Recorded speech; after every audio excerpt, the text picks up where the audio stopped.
Now at 11, a mother grieving over the loss of her children, what she remembers about the crash that killed 5 people Friday night. A new patient in isolation over fears of Ebola. New tonight, a local man who experienced the first outbreak almost 40 years ago. And one man's courageous fight. I would my kids be able to look at me again. After cancer forced him to choose between his face and his life. News 4 at 11 starts now. New tonight, a mother is out of the hospital after her children were killed in a terrible crash. Good evening, I'm Jim Vance. And I'm Jim Hadley, and tonight for Doreen, Desab Boykin says she didn't know what hit her when her car was rear-ended in Oxon Hill Friday night. Everyone in the car was killed except Boykin, including her 2 children. News 4's Darcy Spencer is live now at the scene. She spoke to Boykin tonight. Darcy? Well, Jim, yeah, we're right across the street from where that horrible crash happened just 3 nights ago. I did speak to the mother of these 2 children who died. She just got out of the hospital, she said, so she could bury her babies. I just felt like I was in a dream or a nightmare or something. A mom who lost her little boy and teenage daughter in that horrible crash in Oxon Hill can't believe they're gone. I wish I would have died too. Dasa Boykin was driving this Acura. They were stopped at the light here on Livingston Road Friday night. My daughter was in the back seat singing this little silly song, being silly like she usually is. We were all laughing. And the next thing I know, I saw cracks in the windshield. The driver of a Mercedes had slammed into the back of their car. 5 people died, including Boykin's 1-year-old son Hassan and her 14-year-old daughter Khadija. We never knew what hit us. Boykin was the sole survivor in the car. She just got out of the hospital. All I could ask for was my baby.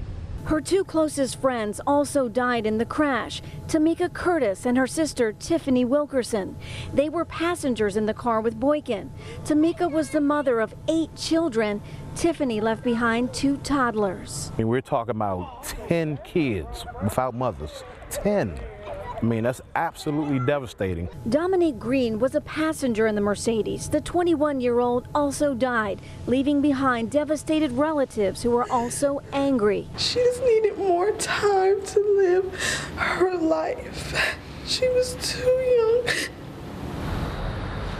Now, so far, Prince George's County Police have not identified the driver of that Mercedes. No charges have been filed at this point, but they do say speed and weather appear to be factors in this crash. We're live tonight in Oxon Hill. Darcy Spencer, News 4. Darcy, thanks. A D.C. funeral home is now pitching in to help the family with its arrangements. We spoke to the director of Sean A. Reed Funeral Services tonight in Northwest. What we've decided to do is donate a large portion of our services and time to the family to accommodate them and assist them in their arrangements and also giving their loved one a decent burial with dignity and respect. A joint funeral will be held for Tiffany Wilkerson and Tamika Curtis next week. The 2 women were sisters, and again, together they leave behind 10 children. Tonight, doctors are hoping that a blood transfusion will help a nurse in Texas who is infected with Ebola. We learned late this evening that Dr. Kent Brantley, who survived Ebola, went to Dallas to donate his plasma to Nina Pham.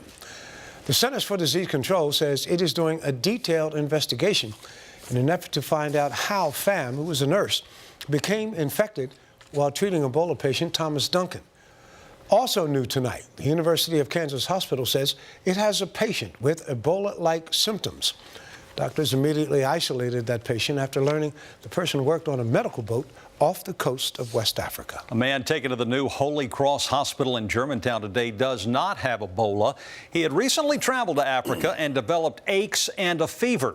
He was taken to the hospital by ambulance out of an abundance of caution. The hospital tonight says it followed protocols because of the man's travel history, but he did not present any signs of Ebola and he was released. Another potential tool in the fight against Ebola will be tested in Maryland. An experimental vaccine made in Canada is being shipped to the Walter Reed Army Institute of Research in Silver Spring. They're doing that for trials on 40 volunteers. It could be shipped to West Africa within months if it works. Another vaccine is also undergoing trials at the National Institutes of Health. A Northern Virginia man knows firsthand what it takes to contain the Ebola virus. In fact, he helped name it back in the 70s. The worst of the current outbreak, of course, is in Liberia, Guinea, and Sierra Leone. But the first outbreak of Ebola happened back in 1976 in what was then Zaire. Gary Cook was there, and tonight he talked to our Jackie Benson. It has an African design. This wooden medallion is a memento of the successful containment of the first identified Ebola outbreak in 1976 in what was then Zaire. Gary Cook, who now lives in Fairfax County, was a young Foreign Service officer tasked with helping coordinate an unprecedented international response to a disease ravaging the small village of Yambuku. He recalls the team of scientists and physicians who flew in from around the world to treat a virus that at the time had no name. It fell to this team to actually name the virus. Since it was determined that it was a new virus, it needed a new name. And we knew that if we named it Yambuku, after the village, that village would forever be stigmatized. We didn't want that. So we heard about a river that was not too far away called Ebola, and that became the name of the disease. Lessons from the 1976 outbreak are the subject of an article entitled Ebola Then and Now, published last month in the New England Journal of Medicine and illustrated with photos taken by co-author Dr. Joel Bremen. It describes the early teamwork by Zaire's own medical community, coupled with hands-on clinical work by international physicians, nurses, and scientists who earned the trust of patients and their families. Gary Cook remembers them as heroes. We had the A-team come in from the Centers for Disease Control, and I still remember the names of those heroes. And they were dedicated, and as young as I was, many of them. We had experts coming in from Belgium. Cook says it was not until after the outbreak was contained that he was able to understand the full magnitude of what they'd been dealing with. Jackie Benson, News 4.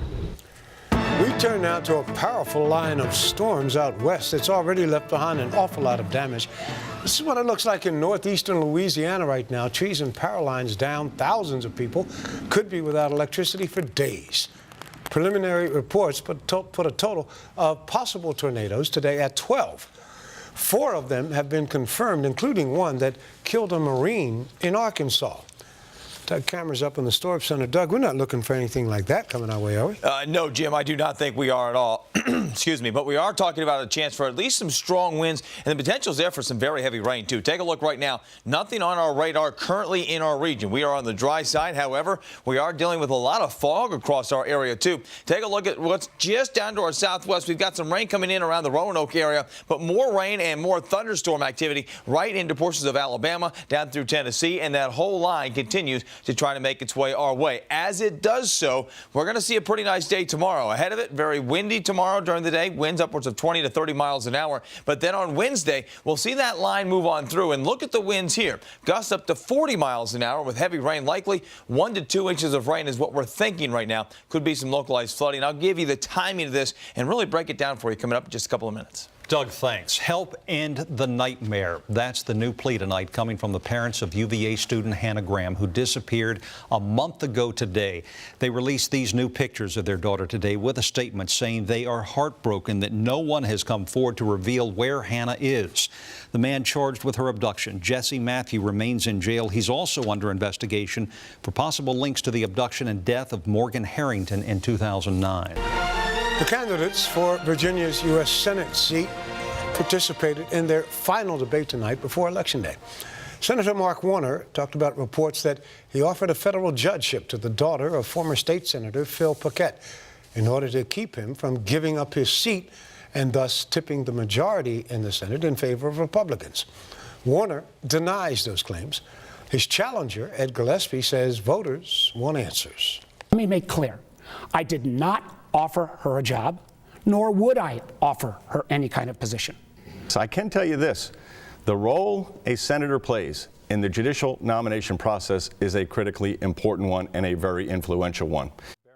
Those two also talked about taxes and public health, among other things.